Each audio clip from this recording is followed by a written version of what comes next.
Are you ready to get started with free motion quilting? Then you're in the right spot. Thanks for joining me. I'm Andy Stanfield, owner of True Blue Quilts, a place to enjoy, experiment, and excel as you quilt. Let's get started with some fun, basic free motion quilting designs. I find the best way to improve my free motion quilting is actually to doodle. Follow, trace designs that other people have done, practice on your own on paper. Then to build your skills, throw some practice pieces of fabric and batting together either on your domestic machine or on a long arm and practice. Light colored fabric with dark colored thread is going to give you a good visual of your stitches, and then as you go to your quote real quilt with the actual project fabrics and things, then you would want to use your coordinating thread, and that's what I do on my long arm. I am a long arm quilter, and we will start, and I know this is going to be sideways, so we'll start with a basic meander. And if you think of those old Family Circus Sunday comic strips when Billy and his brothers and sister would travel through the neighborhood and they just had, those dotted lines going everywhere, that's the idea of a meander. So I also think of like alien heads that you just make these loops, or big saguaro cactus, and you're just making a trail all the way around, switching directions, generally not crossing any lines there, and that's considered a meander. You can upgrade this a little bit. You can change the design and turn it into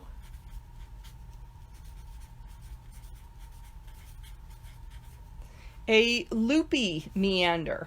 Same idea, you're just doing up and down circles, above the line, below the line, above the line, below the line, changing direction.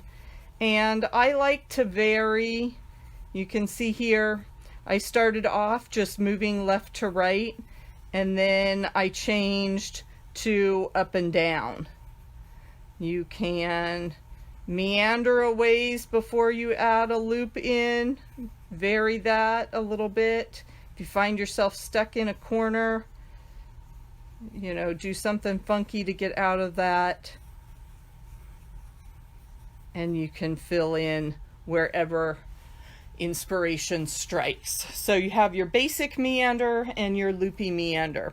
You can tell on this that it's very easy to vary the scale of your design.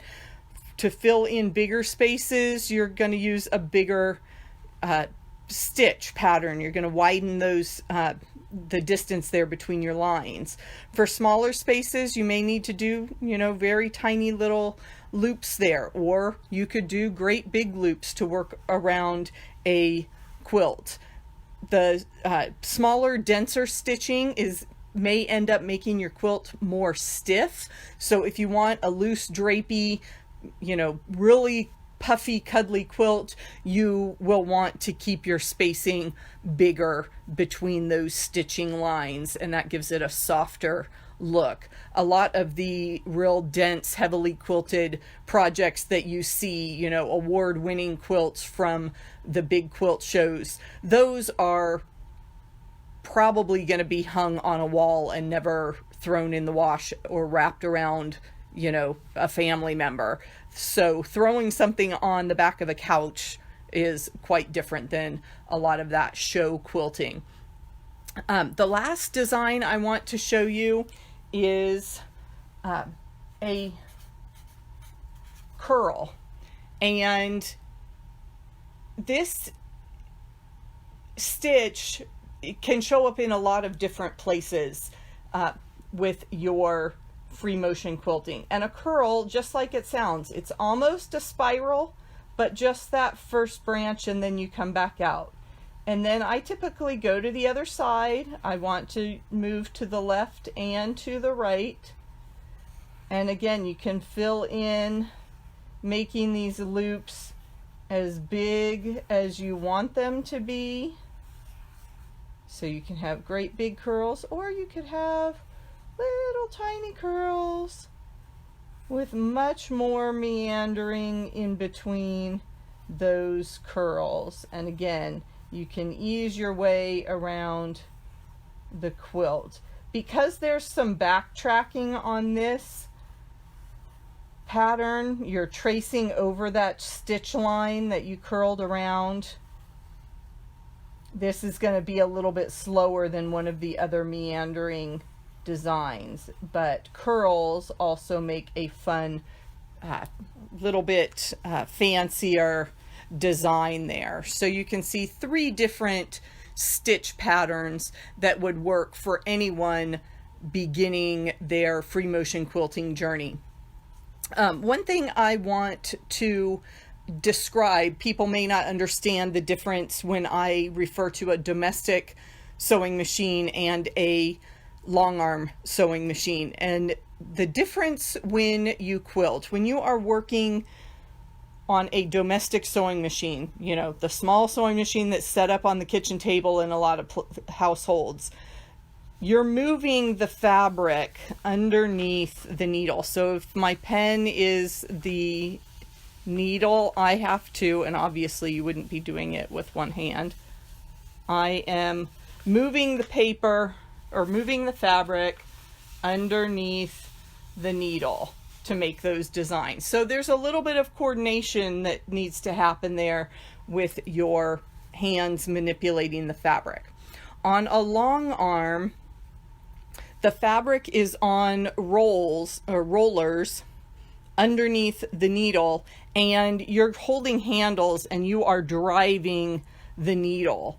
So it's much more like holding a pen when you're using the long arm. Obviously, this is a crude example of having those handlebars and drawing the design.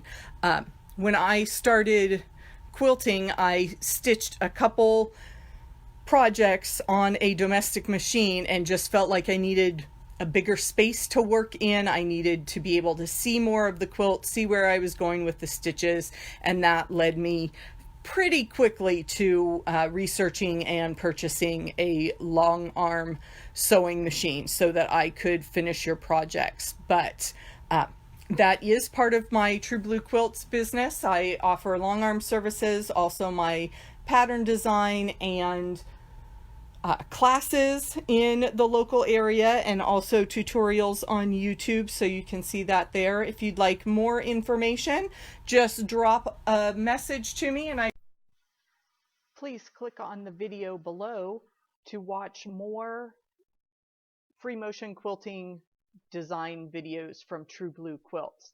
And please click on the button to subscribe and never miss an episode of Free Motion Monday. Have a great day.